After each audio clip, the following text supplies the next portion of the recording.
You see, success means different things to different people. And what success might mean to me is different than what it may mean to you. And what it may mean to you is different than what it means to a kindergartner who's just trying to get a star on his homework assignment. Or perhaps to a housewife who's been trying to get her 5 kids in bed by 9:00 p.m. Or maybe even a corporate executive who's been working for his or her corporation for 20+ years and only wants to become the CEO of their organization. As you could tell, we have so many different definitions of this word success, but the greatest definition I can give you today is this. Success is all about self-expression. It's about being who you want to be, doing what you want to do, going where you want to go. Because when it comes to your life, you are the boss, and you have a choice. In fact, you are who you are today because of all the choices that you've made in your whole entire life. But you know, as we're growing up, we have a lot of people who try to tell us how to make these choices. Our parents, our teachers, our bosses, our friends, even our neighbors. They try to tell us how to live our lives, what we should do, where we should go, how we should walk, how we should talk. But my question for you is this. If you're trying to be what other people want you to be, then who will be you? So the key to success is to stop conforming to other people's expectations and start performing to your own level of expectations.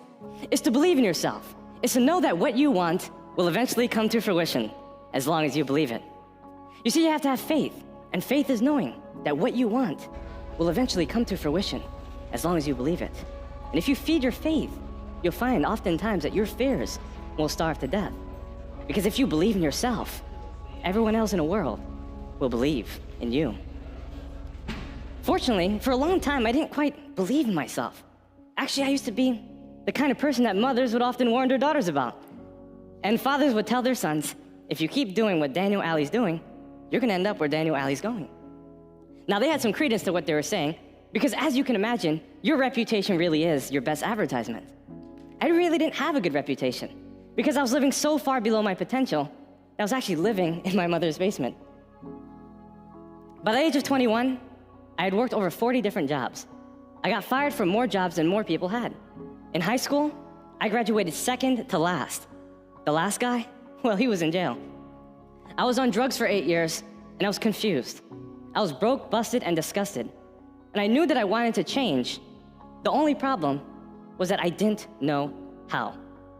Can I see a show of hands if you've ever been in a situation where you wanted to change, but you just didn't know what to do? Well, we all have been there. And maybe we're there right now. Well, I discovered that there are only 3 ways that I can make change in my life. 3 ideas I wanted to share with you today that can absolutely revolutionize your life from today. I know these tips work because I've been able to do it myself. By the age of 24, I became a self-made millionaire. I've been able to write 3 books and travel to dozens of countries. I now reach millions of people with my work. I believe that these 3 key principles can change your life, no matter how you define success. Whether you want to live to age 100, or even have a dozen kids, or just have a little house in a mountaintop somewhere no one knows about. These 3 key principles will help you to realize the success in your life. The first one is to read more books. You know, all the books in the world can help us to solve all the problems in the world. But the truth is that we don't have to read all the books in the world because we don't have all the problems in the world. But we do have to read the books that help us to solve our problems. So for instance, if you wanted to learn about money, you better be reading books that talk about money. Or if you wanted to learn how to manage your relationships or to become a better communicator, there's a lot of books on that. What I'm saying basically is that our libraries are paved with gold, and library cards are free. You see, books are the tools that release the heavens of your mind, and leaders are readers. You see, if you want to succeed, you have to read. Most people in the world read about 1 book every single year. That book, I would suppose, would be Facebook. And before people even get up and do their thing, before they drink their coffee or read their paper, they read Facebook. But the truth is that if you study miscellaneous things, you get miscellaneous results. You become what you study. What do you study? And where is it taking you? You see, a lot of people come up to me and they say, well, Daniel, I don't really have time to read. I have kids, I have work, I'm a student, I already have so many textbooks, I'm doing so many things, I'm too busy. But if you don't have 10 minutes a day, you're basically saying you don't have a life. We all have time to read. We all have time to pick up a good book and read for ourselves so that we can learn. Look, if you read 10 minutes a day for 30 straight days, that's 1 book a month. 1 book a month in 12 months is 12 books a year. You can do in 1 year what most people do in 5 years. Talk about not having time. We all have time to read. Remember, readers are leaders, and the only way you can succeed is if you read. My second suggestion is about getting around the best individuals you can. You see, we're the sum total of 5 people in which we surround ourselves with the most. We earn the same income, we go the same places, we do the same things, we think the same thoughts. And if you were to look at your 5 closest friends, you've got to ask yourself this one question: who are my leaders, and where are they taking me? In other words, are my leaders taking me to the place that I would most likely want to be? You see, if the answer is no, then you need new leaders. You need people who are inspiring, people that can help you, lift you up to the goals that transcend your own possibility and your thinking. You have to realize your goals, and you can only do that by getting around the right people. Now, many of us have what I like to call default friends. And default friends are basically people that we see around the neighborhood. People at the grocery store, the gym, the mall, at church, at work, everywhere we go. These are people that we naturally befriend as we start to gain their trust and acceptance. And what tends to happen is that if you're a highly ambitious person and you have really high goals, a lot of these people can't help you reach your goals. So you have to look outside. You have to search for people. I'll give you an example. I had a friend, his name was John, and he was actually a plumber. And his father and him had a pretty successful business. At least it seemed like it. So I asked John, I want to start a business. What exactly do you think I should do? John pulled me to the corner and he said, Daniel, I don't think you want to start a business. 98% of businesses fail within the first 3 years. Then he proceeded to tell me about all the reasons why I couldn't do it and why it won't work. He told me how it was so hard working over 100 hours a week, how hard it was to manage payroll, and why the recession was holding him back from getting more clients. As he told me this, I became a little discouraged, a little dejected.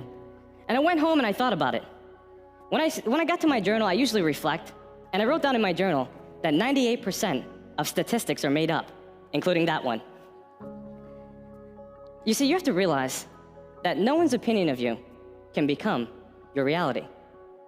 And in order to change your reality, you have to change your mentality and the people you surround yourself with.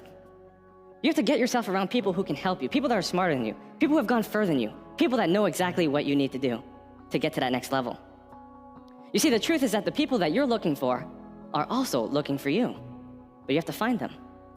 You see, sometimes we surround ourselves with strangers and family members who tell us what we can't do. They limit us. And a lot of people have the right intentions, but oftentimes they provide the wrong directions. In other words, they want to help us, but they just don't know how. So get yourself around people who can. A lot of people ask me, well, Daniel, how do you find these people? It's easy. If you follow step 1, which is to read more books, you'll find that in the back of the book, there's about the author section. And what I used to do is I used to reach out to the authors. Thankfully, we live in a new millennium, which allows us to get on their social media, their websites, and so we can have a conversation with them. We can change by actually understanding what it is that they teach. And if we ask enough questions, we can make great progress in our life. Remember, the people you're looking for are also looking for you. So get yourself around those people. My last and final suggestion is to set higher goals. Because goals make you stretch. They help you to become more of who you are. And in this enormative conformity, so many people don't know how to set goals. They get confused about the process. A lot of people use New Year's resolutions. But the problem with New Year's resolutions is that a person often tries to do too much, too fast. So let's say Doug wants to stop smoking. On a December 31st, he says, I'm done. January 1st, I'm clean.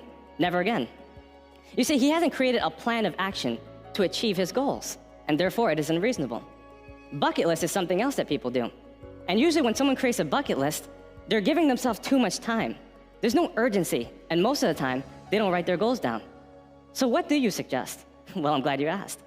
What I do suggest is for you to write your goals down. I believe that a dull pencil is better than a sharp mind. And to impress your subconscious mind, you have to write your goals down so that you can hold it steadfastly to who you are. I have this method I teach all around the world. It's called the 20 idea method. And basically what you do is you select one overarching goal that you would like to accomplish, and it lists 20 ideas that corresponds with that particular goal. So let's say, for instance, you wanted to become a better public speaker. What are some things you can do? Well, you could watch TED Talks like you are right now. You could practice your speech, right? You can look in the mirror to challenge yourself. You could read the dictionary every day. There's so many things you can do. But could I come up with 20 ideas? And the answer is yes, I can come up with 100 if I wanted to. Imagine if you did this in every area of your life, financially, for promotions, for your family, and you wrote your goals down every day. You'd be able to accomplish so many things in your life. You see, we have everything we need in order to succeed, but we have to take the things that we have to get more of the things that we want. From the cars that we drive, to the clothes that we wear, to the food that we eat, and the people that we meet. In this depository of diversity, we have everything we need in order to succeed. But we have to believe. You see, when you believe in yourself, you'll find that everyone else in the world will believe in you. And you also have to think big. When you think big, you'll do big, and you'll win big. Well, big is actually the 3 ideas I wanted to share with you today. B, the books that you read. I, the individuals you meet. And G, the goals that you set for yourself. Books, individuals, and goals. That's all you need to accomplish success. Because when you think big, you'll do big, and you will.